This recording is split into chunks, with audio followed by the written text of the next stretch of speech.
How to close a bank account. नमस्कार दोस्तों, स्वागत करता हूं आप सभी को टेकीराज यूट्यूब चैनल पर। दोस्तों आज के इस वीडियो में मैं आपको बताऊंगा कि कैसे आप साउथ इंडियन बैंक या फिर किसी भी बैंक अकाउंट को कैसे क्लोज कर सकते हो। तो दोस्तों जानने के लिए इस वीडियो को शुरू से लेकर अंत तक जरूर देखिएगा।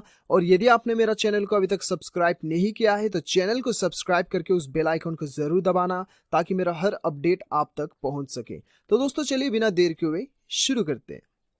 हेलो दोस्तों, यदि आप अपना खुद का वेबसाइट बनवाना चाहते हैं तो हम प्रोवाइड करते हैं वेब डेवलपिंग डिजाइनिंग सर्विसेज। हमारी टीम से वेबसाइट बनाने पर आपको मिलेगा fast and quality services, 24/7 support, AdSense approval. Website दिए गए डिटेल्स पर कांटेक्ट करें और आज ही अपना वेबसाइट बनवाएं। Thank you. तो दोस्तों सबसे पहले तो आपको क्या करना है दोस्तों, देखिए आप गूगल में सारा कुछ सर्च कर लीजिए या फिर यूट्यूब में सर्च कर लीजिए। शायद आपको ऐसे बहुत से लोग ये बताएंगे कि ऑनलाइन भी आप जो है अपना खाते को क्लोज कर सकते हैं, लेकिन दोस्तों ऑनलाइन कोई भी प्रोसीजर नहीं है और ऑनलाइन आप जो है अपने खाते को आप क्लोज नहीं कर सकते। आपको एक बार तो ब्रांच विजिट करना ही होगा, ठीक है। तो दोस्तों आपको कैसे करना है और किस प्रकार से करना है वो मैं आपको बताऊंगा अभी। तो दोस्तों सबसे पहले तो आपको एक लेटर लिखना है, ठीक है। मैं आपको बताऊंगा कि कैसे आपको लेटर लिखना है। और दूसरा आपको जरूरत पड़ेगा आपका एक आईडी प्रूफ का जरूरत पड़ेगा, ठीक है। तो दोस्तों आपको ये वाला लेटर लिखना है, ठीक है। तो लेटर बहुत ही सिंपल है। यहाँ पे आपको क्या करना है, टू द मैनेजर और ब्रांच का नाम लिखना है यहाँ पे, ठीक है। टू द मैनेजर और ब्रांच का नाम लिखना है और यहाँ पे ब्रांच का एड्रेस लिखना है, ठीक है। उसके बाद सब्जेक्ट में आपको क्लोज बैंक अकाउंट लिखना है।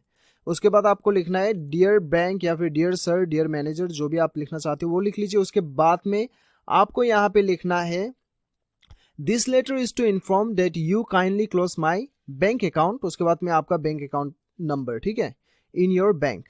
उसके बाद में I am not operating this account from a long period of time, now I decided to discontinue this account. उसके बाद में आपको क्या करना है, I am returning my debit card, passbook and cheque book to the bank branch, ठीक है। ये इतना लिखना है आपको।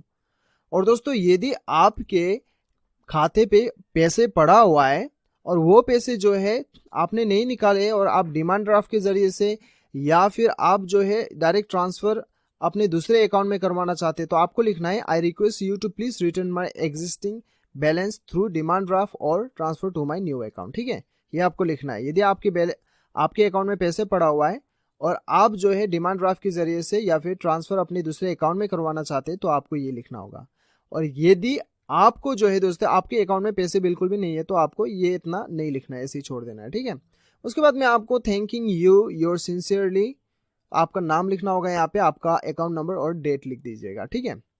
तो दोस्तों ये लिखने के बाद में आपको जेरोक्स करना होगा, प्रिंट कर लीजिए। प्रिंट करने के बाद में प्रिंट कॉपी में आपको अपना आईडी प्रूफ आपको पेस्ट करना होगा, चिपका दीजिएगा, स्टेपलर से चिपका दीजिए। उसके बाद में वो लेके आप अपना बैंक में चले जाइए और ब्रांच मैनेजर को जाके आप दे दीजिए। आपका इंस्टेंट अकाउंट जो है आपका बंद हो जाएगा, ठीक है।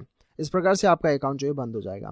तो दोस्तों इस प्रकार से आप अपना अकाउंट को बंद करवा सकते हैं। दोस्तों यदि आप ये चाहते हैं तो इसका लिंक आपको नीचे डिस्क्रिप्शन पे मिल जाएगा, ये फॉर्म का आप नीचे डाउनलोड कर सकते हैं, ठीक है। तो दोस्तों मुझे पूरा उम्मीद है कि आपको ये वीडियो पसंद आया होगा। वीडियो पसंद आए तो एक लाइक जरूर कीजिएगा, चैनल को सब्सक्राइब कीजिएगा। मिलते हैं अगले वीडियो में, अभी के लिए इतना ही। Till then bye bye, take care.